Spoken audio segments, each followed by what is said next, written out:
Now comes the next entity, that is the interface dermatosis. So basically interface, what does mean? Interface is composed of basement membrane and the basal epidermal keratinocyte which is lying over the basement membrane and the connective tissue element which is adherent to its undersurface. So inflammatory dermatosis, which is primarily affecting the interface elements along the dermal epidermal junction resulting in the epidermal basal damage, includes the interface dermatosis. There are two types of the interface dermatosis. First is a lichenoid interface dermatitis and second is vacuolar interface dermatitis. So difference between this slide shows the difference between lichenoid interface dermatitis and vacuolar interface dermatitis. The lichenoid interface dermatitis, basically it is a polycellular. The band-like lymphohistiocytic infiltrate will be present in the upper dermis which hugs and obscure the dermal epidermal junctions. We basically seen in the lichen planus, fixed drug reaction, subacute cutaneous lupus erythematosus, erythema multiforme and the pleva. However, the vacuolar interface dermatitis, it is a polycellular and it will have the patchy or the confluent sprinkling of the lymphocyte along the dermal epidermal junction which won't obscure the dermal epidermal junction. There will be the apoptotic keratinocyte which undergoes the vacuolar degeneration, which is this interface dermatitis seen in the host GVHD, lupus erythematosus, erythema multiforme and inflammatory vitiligo. So various process which includes in the interface dermatitis starts with the epidermal basal cell damage, which is very universal to the interface dermatitis, and this cell damage of keratinocyte is result of the apoptosis or it can be result of the necrosis. Basically this epidermal cell damage occurs in the two main forms. First is the vacuolar, which is also known as the hydropic or the ballooning or the liquefactive degeneration, in which the keratinocyte swells due to intracellular edema leading to formation of the intracytoplasmic vacuoles. The nuclei undergoes become the pycnotic and undergoes the process of karyodexy leading to the fragment of the nucleus. And this intracytoplasmic vacuole should not be confused with the extracellular vacuoles which is also present in the interface dermatitis, and this extracellular vacuoles can be at the level of the supravessels, which is characteristics known as the max Zoseph space, which is seen in lichen planus and the lupus erythematosus.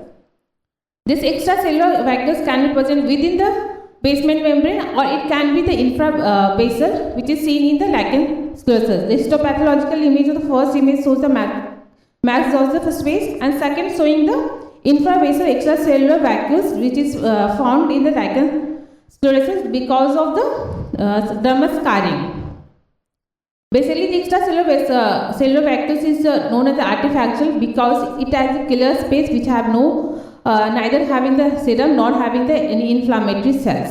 Second degeneration occurring in the epidermal basal cell is the filamentous degeneration, in which there will be the dyskaryotic keratinocyte or the sunken apoptotic keratinocyte, which is because of the premature keratinization and dysmaturation, leading to formation of various cells which is known as the civet cell, which is also known as filamentous cell. So basically there's terms used civet bodies, civet cells. The difference between these are the civet cells will have the nucleus still present in the dyskaryotic cells with the eosinophilic cytoplasmic condensation, while the civet bodies, when the nucleus is lost, then it's called the civet bodies.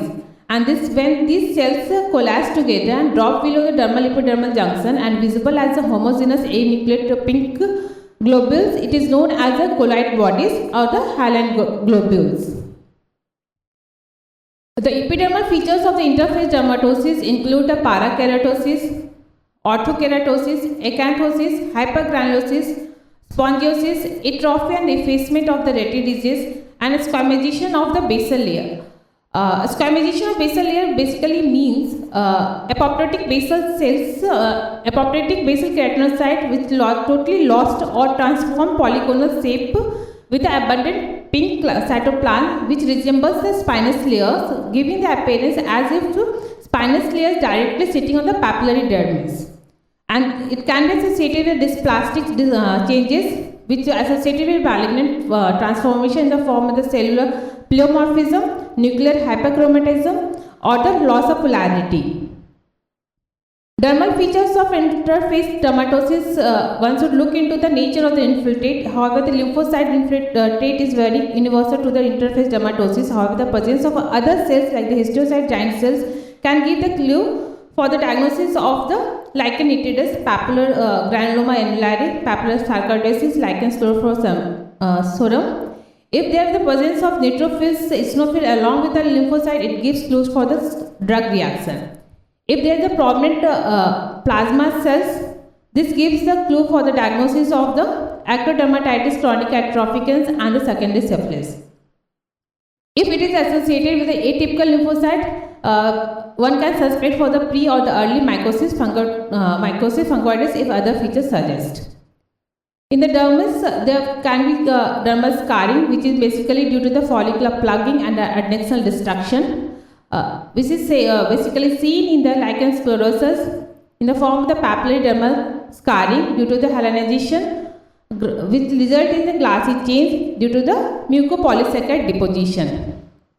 This dermal scarring can be seen in the lichen planopilaris and the discoid lupus erythematosus, which is basically the perifollicular scarring. It can be seen in the chronic GVHD. This later stage also gives the sclerodermatous changes.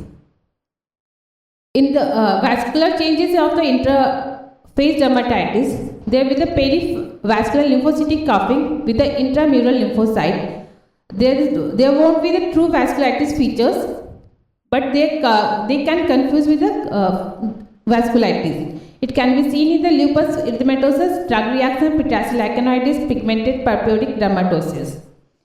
If this perivascular lymphocytic cuffing is accompanied by extravasated red blood cell with the deposition or without deposition of the hemocentrin, gives the clue for the diagnosis of the pigmented purpuric dermatosis.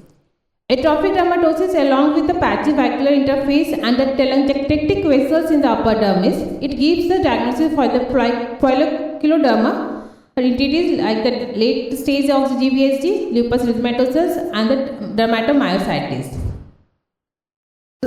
If there is interstitial mucus deposition, which is classically described in the chronic lupus erythematosus, and if there is a panicular involvement in the presence of interface dermatitis, gives a clue for the morphia profunda and the lupus paniculitis. There can be melanin incontinence of the melanophase. However, it is not very specific to the interface dermatosis, but it is degree of this pigment incontinence is much more in the interface dermatosis than other. Basically, it occurs because of the stimulation of melanogenesis. There will be the effective transfer of melanin and the keratin site destruction. This melanophase is basically the histiocyte which phagocytized free-lying dermal pigments. If there will be the marked pigment incontinence, it gives clue for the drug reaction like the fixed drug eruption. One should not confuse with the melanin incontinence with the clinical pigmentation status of the lesion. For example, in the lichen sclerosus, clinically it is a hyperpigment lesion with a melanin incontinence. However, in the lichen planus hypertrophicus, there will be the clinically hyperpigmented lesion, but there will be the disproportionately less dermal melanin. While looking into the histological image of the interface dermatitis, one should follow the steps. First is the most important, there should be the presence of the epidermal basal damage to go further to demarcate as interface dermatitis. Second is whether this damage is secondary primarily, which is affecting dermoepidermal junction, or it is the secondarily affecting the dermoepidermal junction of basal cells. One should evaluate the slide first on the low power to look for the intensity of inflammation, whether it is positive or the polycellular, and one should look into distribution of the inflammation, whether the inflammation is the superficial pansexual or it is superficial and restricted to the single papilla, or it is superficial and deep and located perivascular, or it is interstitial or having the panicular involvement.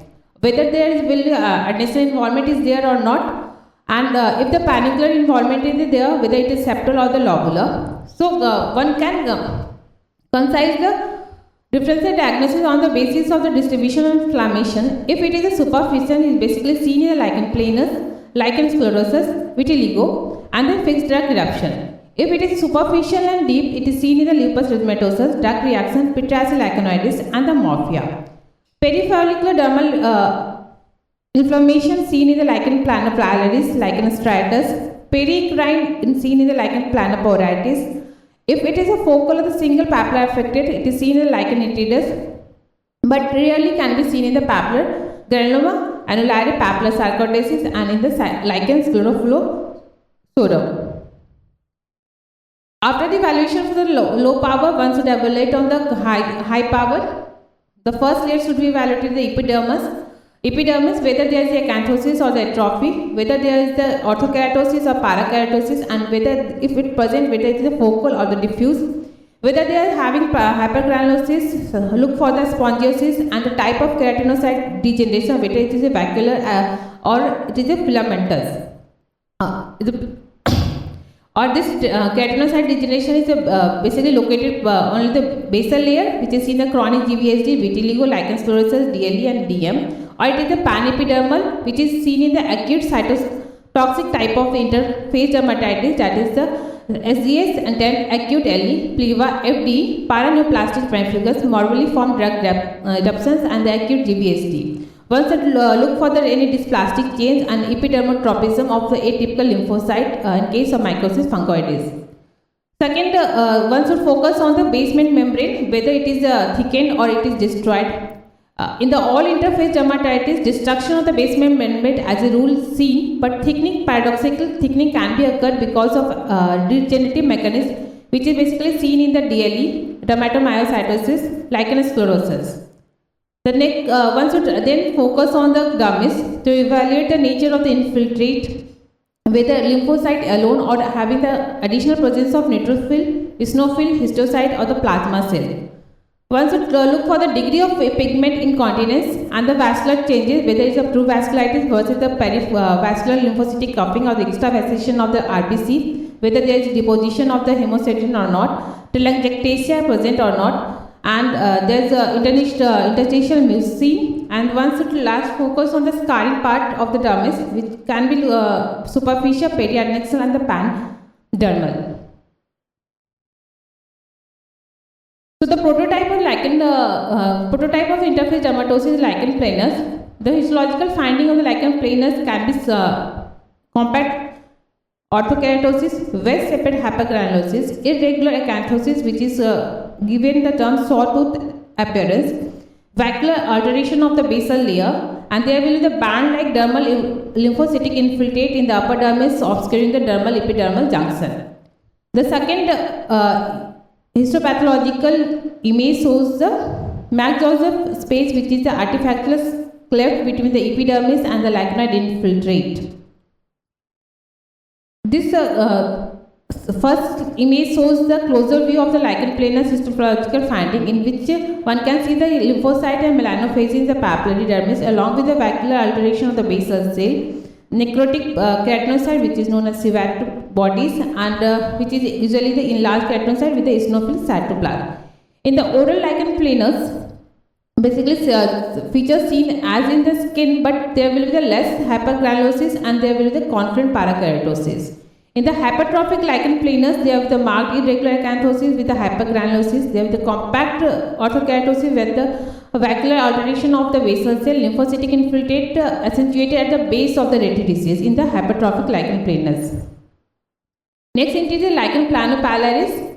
Its pathological findings include the follicular plugging, hypergranulosis, and there will be the dense band-like perifollicular lymphocytic infiltrate which obscure the infundibulum epithelium. In the developed lesion of the lichen planopilaris, there is a hourglass configuration can be seen. This is basically due to the perifollicular fibrosis and inflammation with the epithelial atrophy at the infundibulohistemic portion.